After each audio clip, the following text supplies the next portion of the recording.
que se tiennent prêts tous les chevaliers qui veulent jouter pour gagner le droit de retirer l'épée de la pierre. Salut tout le monde. Entre mythe et réalité, qui était le roi Arthur ? Ce roi qui apparaît dans les contes et les poèmes médiévaux est présenté comme l'homme qui a combattu l'envahisseur saxon, accompagné du mystérieux Merlin. Et qui est Merlin ? Moi, je suis Merlin. Oui, non, ce n'est pas moi. Vous n'êtes pas Merlin ? Non, je suis ton père. Qui est mon vrai père ? Merlin ! Et qui est Merlin ? Mais le roi Arthur a-t-il existé ? C'est la question que nous allons nous poser aujourd'hui dans ce podcast de la petite histoire, produit par La Fabrique Audio.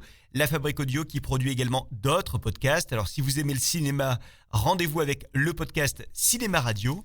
Pour les amateurs de théâtre, il y a Bobo Léon qui a créé pour vous le podcast Carnet d'Avignon avec le meilleur des pièces au Festival d'Avignon 2019. Et puis si vous aimez les voyages, eh bien rendez-vous avec Les Aventuriers, un podcast dans lequel on rencontre des expats de tout poil qui nous racontent leur vie au bout du monde. Le coup du mystérieux chevalier gaulois solitaire à la rescousse de l'opprimé, ça fait vraiment bidon comme légende. La table ronde, l'épée d'Excalibur, le chevalier Lancelot, Perceval, la quête du Graal, tout cela a-t-il existé ? Il convient de dire que les aventures du roi Arthur et de ses compagnons alternent entre histoire et légende. On ne sait absolument pas si un roi nommé Arthur a bel et bien existé, mais il est à ce jour impossible d'assurer qu'il n'aurait pas existé. En fait, il y a très peu d'écrits historiques qui font état de l'existence d'un roi qui aurait eu pour nom Arthur, mais son existence est tout de même probable, puisque ce nom est issu de nombreuses légendes populaires celtiques qui étaient à cette époque bien plus foisonnantes que les écrits historiques. Et comme les légendes s'inspirent souvent de faits réels, comme on le sait, eh bien on peut imaginer que le roi Arthur aurait bel et bien existé. Ah ouais. Quelle histoire ça aussi. Le document dans lequel le nom d'Arthur est mentionné pour la première fois dans l'histoire date de 830 après Jésus-Christ. Le nom de Arthur y apparaît dans une œuvre intitulée « L'histoire des Bretons ». Dans cet ouvrage, Arthur est dépeint tantôt comme un chevalier ayant existé 3 siècles auparavant et tantôt comme une figure associée à un nom fabuleux. As-tu libéré Excalibur de son rocher ? Oui. Dans la partie qui fait référence à ce chevalier ayant réellement existé, on y voit un Arthur à la guerre qui remporte des victoires et comme vous le savez, au début du VIe siècle, la Bretagne était ce qui est aujourd'hui l'Angleterre et la Bretagne française. Cette Bretagne était à cette époque dénuée de toute défense et elle était attaquée de toutes parts, étant entourée d'ennemis comme par exemple les Irlandais, les Celtes, les Saxons.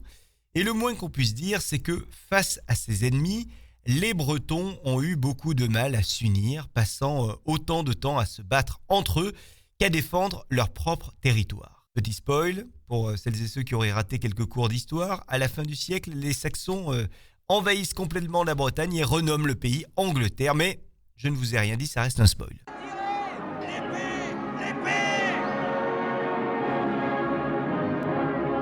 Relevez-vous, père, de grâce.